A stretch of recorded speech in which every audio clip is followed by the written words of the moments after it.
क्या वाकई हजारों साल पहले मंदिर इसी वजह से बनाए गए थे? आखिर मंदिर बनाने की वजह क्या रही होगी? हमें क्यों आवश्यकता पड़ी होगी मंदिरों की? क्यों हमारे इतिहास में ऐसे ऐसे मंदिर बनाए गए जिन्हें बनाने में दशकों लग गए थे? दोस्तों, डिवाइन पावर को और इंटेंसिफाई रूप में पाने के लिए मंदिर बनाए गए।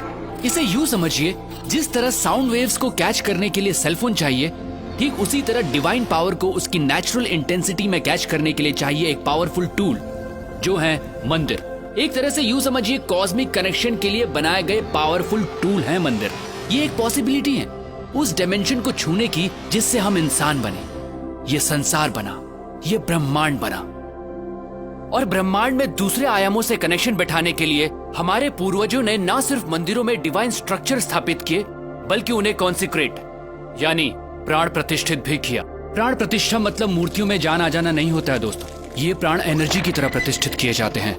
जी हाँ, मूर्तियों को एनर्जाइज किया जाता है, और जब हम उन मूर्तियों के सामने बैठते हैं तो हमें वो एनर्जी महसूस होती है, हमें परेशानी का हल मिलता है, हमारा दुख दूर होता है और हम खुद को भगवान से जोड़ते हैं। ये सिर्फ उन डिवाइन एनर्जीज की वजह से होता है दोस्तों। ये एनर्जी आपका सिस्टम जब कैच करता है तो आपकी एनर्जी बॉडी अलाइंड होती है और आप पॉजिटिव फील करते हैं। जैसे हमें अलग अलग लोगों से पॉजिटिव और नेगेटिव वाइब्स मिलती हैं। देखिए दोस्तों, एनर्जी जो है वो आपके थॉट प्रोसेस से ड्राइव होती है और सामने वाला वही महसूस करता है। ठीक उसी तरह जब हम प्राचीन मंदिरों में जाते हैं तो हमें वहाँ की पॉजिटिव वाइब्स महसूस होती है। अगर आप अपनी एनर्जी के प्रति सेंसिटिव होंगे तो आप ये जरूर महसूस कर पाएंगे।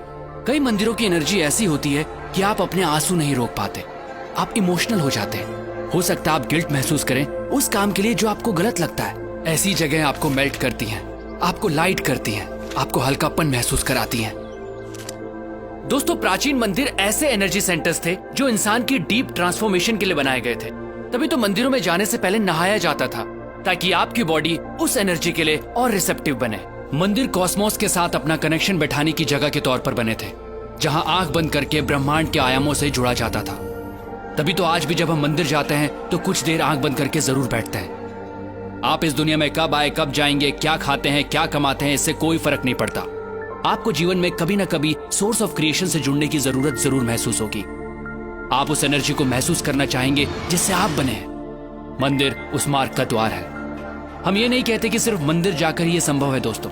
अगर आपके घर में मंदिर जैसा एनवायरनमेंट है, कॉन्सिक्रेटेड मूर्ति है, तो आप कॉस्मोस के साथ अपने कनेक्शन को और स्ट्रॉन्ग कर सकते हैं। हमें जितना हो सके इस एनर्जी के पास रहना चाहिए, प्राण प्रतिष्ठित स्थानों पर जाना चाहिए।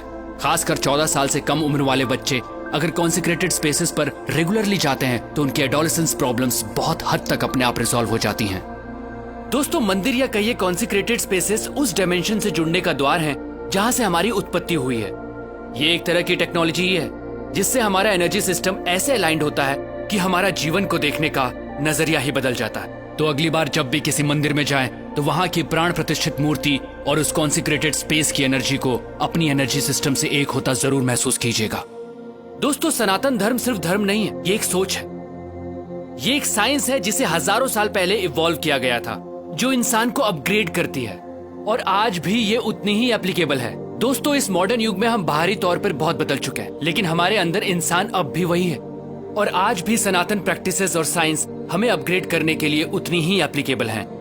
सनातन सोच के माध्यम से मैं ऐसी ही चीजें, ऐसी ही साइंस आप तक पहुंचाता रहूंगा। दोस्तों, अगर आपके दिमाग में भी ऐसी कुछ प्रैक्टिसेस हैं, साइंस हैं, तो आप मुझसे जरूर शेयर कीजिएगा, क्योंकि हमें लगता है इस वक्त वर्तमान में सनातन सोच की आवश्यकता है, क्योंकि यही हमारा भूत है और यही हमारा भविष्य। प्रणाम।